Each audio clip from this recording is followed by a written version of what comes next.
Welcome back, and thank you for staying with Morning Express. We just want to finalize on matters to do with the Pandora papers that have highlighted various world leaders, over 30 world leaders, including President Uhuru Kenyatta, have access to these offshore accounts and are keeping money to the tune of billions right there. There's nothing wrong with that. That has been clearly put out by the panel. So we're just trying to take a look from the economic point of view, the morality question as well. And at the end of the day, when that money comes back, does it truly circulate in the economy, or it leaves as fast as it came? So in studio, I was joined by Professor Exen Iraki, Professor Emmanuel Mutisia Nambale, Member of Parliament, Sakwa Bunyasi, and Martins Owino virtually, who is the Ndiwa Member of Parliament.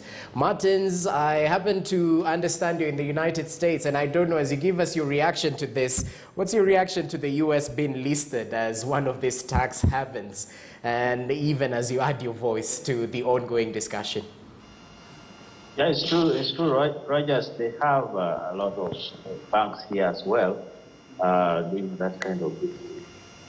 And it is said that over a decade ago, almost about $1 trillion have been taken away from African countries. That is how sad it is. How about if we retain that money and invest in our own economies? How far would we have gone? What I would say, Rogers, to the people who are able to do this kind of thing, please be patriotic. Our people are suffering. And Kenya has given that chance of injection of money and become another China or India in terms of productivity. Our people are very smart, they're very hardworking. What they are lacking is opportunity, so that they can also do this. It's sad. To say the least, it's very sad. Now, talking about rules, laws, and systems, not just we have all rules. Kenya have more policies and legislation more than any other country. But what we are lacking in this is discipline and law enforcement. It's not of lack of it. We have everything. But in discipline, authority from above have said this and that. Don't do what you are supposed to do. That's where the problem is. So until that time that we will get somebody who does not interfere in the system, not give relevant authorities to do what is illegal, we will not get out of the pool. But I hope one day we will have such a possibility. Now, lastly on this, let me just say, it would also be important for the parliamentarians, Nancy and I and others, to ensure that we review the legislation touching the investment. Because right now we are all saying, okay, the investment is out there. How sure are we that the proceeds gets back to the country, even if it is well intentioned? Nobody knows what happened. And how did this money come out of here? Was it investment? Nobody knows. So there's some lacuna in such kind of legislation which we need to Okay, well noted, Martins Owino. So as we finalize, gentlemen, I'd like to get your closing remarks on this particular matter. Professor Exen Iraki, the Jubilee government has been at the forefront in terms of trying to get those with money held in foreign held accounts to bring it back and help grow the economy. So taking a look at this, should leaders lead by example, number one? And what happens when this money comes back? Is it in circulation? Does it stay in bank accounts? Well, what's the end game? That's a good question, Rogers, because the report from KRA says that about 1 trillion Kenyan shillings was wired back after the amnesty was given. But the question you should be asking is that money still here? Because maybe the law says you can bring the money, but does the law stop you from going away? So the big question whether if that money comes back is put into good use. Now, let's put it in this context. When you bring money into the country, it does not stay idle in the bank. The banks will let that money out. And that money stimulates the economy. People borrow the money. They use it to start businesses. And if you remember during the middle of COVID-19 pandemic, the government cut the reserve ratio for banks so that more money was available for renting. So if we have a good financial system, that money will come back, it will be borrowed, it will stimulate the economy, and you see the effect. On leading by example, I think that is one reason why these Pandora boxes or these Pandora papers are making it so. That's why the issue is so emotive, because our leaders should lead by example. If it was Iraqi who was on the list of people who have money in tax havens, I'm sure there would have been no issue. In fact, people would be praising me and telling me, you're a tough guy than we thought. But leaders should lead by example. And I want to give an example of one minister of education who was praising it for some time ago. I will not name him. Then we found that his son was in a different system. And at the end of the day, very closely tied to Pandora papers is the issue of patriotism.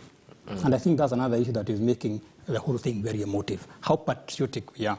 We take money to another country and get higher returns, but because of patriotic reasons, we probably should keep it. Thank you. Okay, that's interesting. Professor Mutisia, well, what's your take on that? The patriotism on one side, but I mean, we well know of the instability, unfortunately, in African countries, Kenya included, especially this close to the general elections, where investors are not looking to invest in the country. Well, what say you about this as you give us your closing remarks? I'm going to look at this through the following points. Number one is that as a country, we need to set our systems well in a way that they are strong enough to build the confidence that is required from the investors that are stashing their monies out there. Number two is that as a public officer, one of the qualities or one of the moral grounds that we must stand on is to ensure that you have confidence in the system that you lead. If you do not have confidence, then of course you should set the system in a way that it first addresses your own issues that you think might not take care of your resources in the country, instead of going to build other systems out there. And I like what Honorable Sakwa sort of submitted a while before, that in countries whose democracy and political systems have matured, like Israel, China, Japan, when you are caught with an issue like this one, if it was Japan, the Prime Minister would have sort of resigned immediately. You know, he would even have gone to the extent of even committing suicide, because taking resources away from the country means that you are depriving citizens what belongs to them. So that is important to lead, for any other leader, any other public leader, whether in this country or any other country out there, to lead by example. Number three is the issue of having systems that are not able to sort of support the kind of investments these guys are looking for out there. If the investments are clean, whether you're public or private, I think the most important thing is to ensure that when you generate your wealth or you circulate that wealth, ensure that at least that also comes back to the country or to the people that you are leading. If we're not able to do that, then we do not have any moral authority to lecture other people or other leaders on wealth declaration or on corruption, because then you are leading the same people that you are talking about, or you are advising them to sort of do things that you are against, which does not augur well in a system like in Kenya, which is very advanced in terms of technology, in terms of the way our citizens are informed, and in terms of the way we are connected to the rest of the world. As I conclude, I would say this: the world is a small village. Kenyans should not be confined to investing in Kenya only, or opening bank accounts out there in other countries. If you're doing business, if you're opening an account out there, let it be open, that even if you're public or private, I have this account in this country, in Switzerland or in Singapore, whichever, where I'm doing this kind of business, this is the amount of money that I'm making, and I am repatriating this amount of money back to the country as a citizen of the country and as part of my patriotic contribution to the development of Kenya. Thank you. Okay, well noted. So, Sakwa Bunyasi, all things said and done, what's your final remark, sir? On this particular issue, Rogers, I would say that I do hope that the President will provide leadership on this issue, and that they can voluntarily bring the money within the purview of our own national economic system. That will encourage him and the rest of the people to pursue policies that would grow the economy, seek leadership that will be able to sustain the stability of this system, Good economy is good politics also most times, although it's more like good politics also it's a good economy.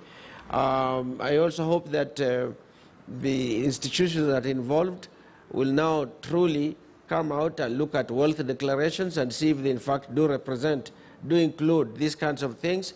And it's not just the political families, but others as well. But the political families and all of the political families, by the way, not just the Kenyatta one, I think also need to think about how they have been managing their investments. This might affect all of the leadership we have had since independence. And it's not just always the president, it's also those in the system. So I think it's an opportunity and an eye-opener that we should pursue without fear. And Kenya is good. You know, people have money here and they're billionaires.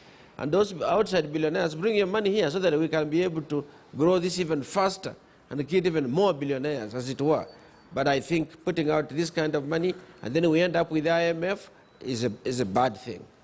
Okay, well noted. Martin Zawino, I know you're not in the country, so I'll give you the final take as a footnote, sir. Thank you. I just want to put one statement, Rogers. Let all those who have money offshore be clear now before they are named. Okay, that's a proper footnote, straight to the point. Thank you so much, Martin Zawino, the Member of Parliament of Ndiwa constituency. Equally, the Member of Parliament of Nambale constituency, Sakwa Bunyasi, giving us his input, of which we appreciate. Professors Exen Iraki and Emmanuel Mutisia, thank you so much for your time. We got to deliberate on the latest news making headlines and perhaps